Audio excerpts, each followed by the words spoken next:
This past November, I headed to Starbucks, and I was really excited because I was going to get my peppermint mocha, which I look forward to all year, and I was also looking forward to seeing what Starbucks Christmas cup would look like. It's always a little different.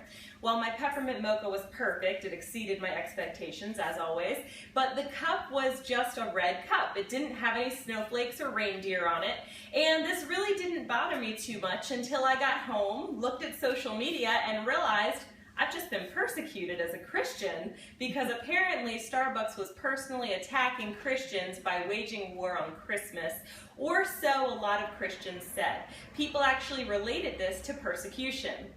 And across the ocean at the same time in Iran, there was a pastor named Saeed Abedini who was about to spend his fourth Christmas in prison, separated from his family, because he was the pastor of a Christian church in Iran where Christianity is forbidden. Both of these are labeled as examples of persecution. They're obviously not the same, but are they really even both true examples of persecution?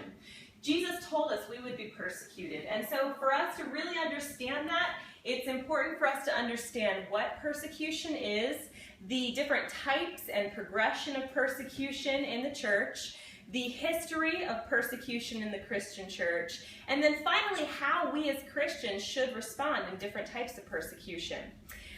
And what I'm going to be looking at in this speech is only the persecution of Christians. Obviously, there's a lot of religions who are persecuted and have been persecuted, and Christians have even persecuted other religions, but for the sake of this speech, I'm just going to be considering Christian persecution.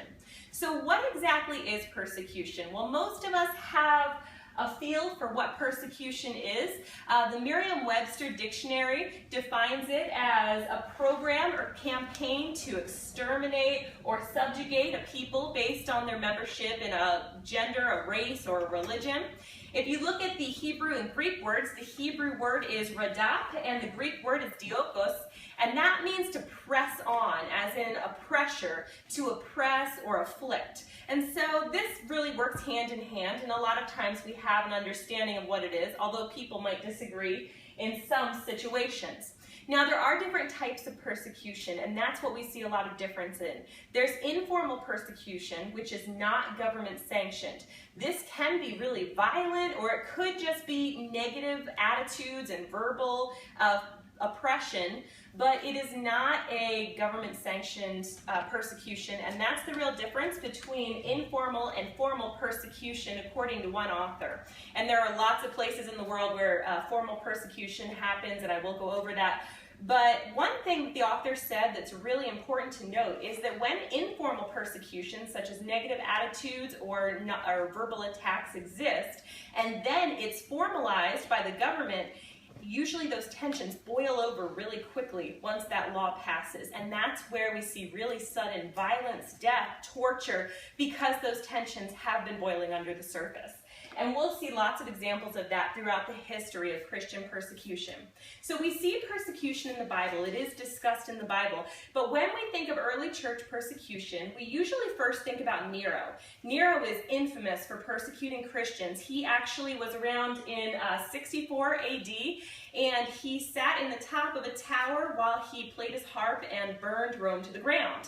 He decided after that to blame the Christians, who were already not on good terms with the Romans. The Romans didn't like them, and it gave him an opportunity to persecute Christians. And Christians at that time, he used to take them, dress them in the skins of animals, set hounds loose on them to tear them apart. He would stuff their shirts with wax, hang them on poles at his garden parties, and light them on fire as living torches and entertainment for the people who were at his parties. Really terrible stuff.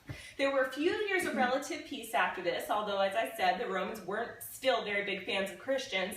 But it wasn't until Domitian, who was towards the later end of the first century, who he decided he wanted to be called my Lord and my God. Anyone who would not call him this was either killed or banished, and it's widely believed that he banished the Apostle John to the island of Patmos.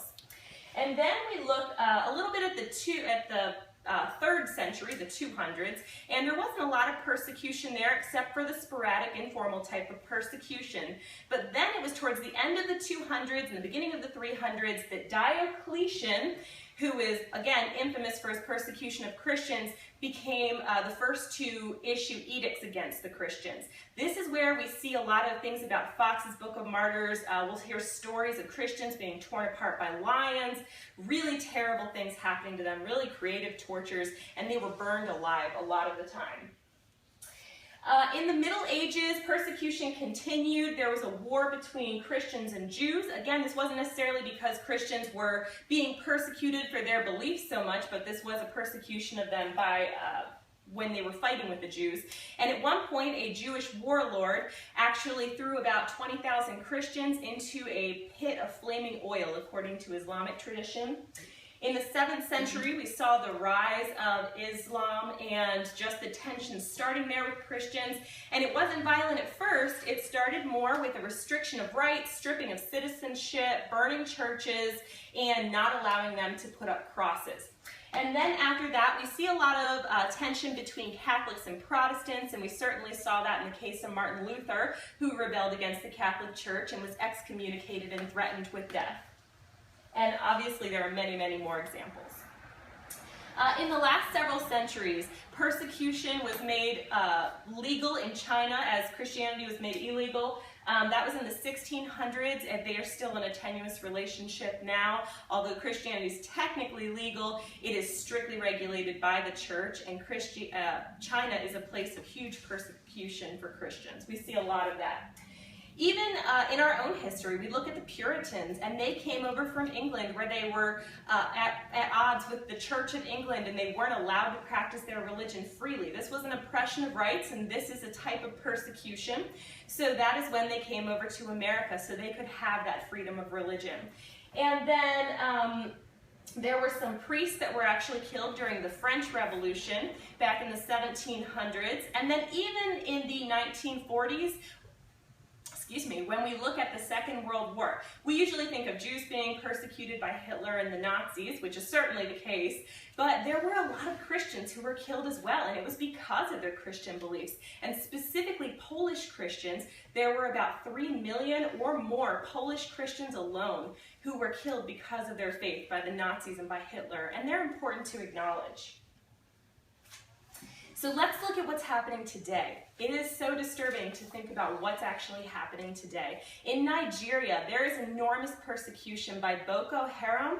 There have been tens of thousands of Christians killed by this group. And of course, they abducted these young schoolgirls and raped them and just did terrible things to them. And this is continuing to happen. There's a lot of conflict there, and that is heavy persecution in that area. And in many countries, I have them listed out here, but we see North Korea and Iraq. There are a lot of places where we see the formalized persecution of Christians, and Christians there can face fines, imprisonment, torture, death, and this is something we see. One thing that really hit home with me was the case of Miriam Ibrahim, who was sentenced last year while she was pregnant to 99 lashes and death by hanging. And by God's grace, she was able to get out of that prison, and she wasn't killed, but she did suffer, and she was jailed for quite some time. Moderate persecution happens as well. We look at Canada, where pastors are put in jail if they speak out against homosexuality, if they quote certain Bible verses. There's a college there, Trinity Western, that was denied its law school accreditation because they forbade sex outside of marriage. And so we see different oppression of not necessarily people for being Christians, but for Christian beliefs and for evangelism. In Mexico, a lot of persecution is increasing, and we see evangelicals who are really being threatened, given death threats, and 25 families recently just had their water and utilities turned back on after 2 years because they would not contribute to a Catholic charity. And then we look at the United States, and we think of our red cups and how offended we can get by them. But there are times where we see true persecution, loss of friends, loss of jobs, negative attitudes, and there are a couple legitimate things. We have seen a couple of Christian bakers fined for not catering at Christian weddings. We've seen the IRS targeting certain conservative groups. But you know what, when we think about just all in the world, the Christian persecution, it's estimated that more Christians have been killed in the 20th century than in all of the centuries put together before that. And even this quote was from 1987, but they said more in the last 50 years than in the church's first 300 years. And so we need to understand that persecution is something that will happen. It's going to occur. And Jesus told us this. We have to trust God, but we also have to understand how we can react to persecution. In areas with a lot of heavy persecution, Christians tend to flee. In areas with moderate persecution, they tend to try to be invisible and keep a low profile. And then in areas with light persecution, it's best for Christians to cooperate with the government and be a light in their communities. And that is how we should react in America at this point. We should cooperate with our government and with those around us to be a light for Christ, even when we get a red cup.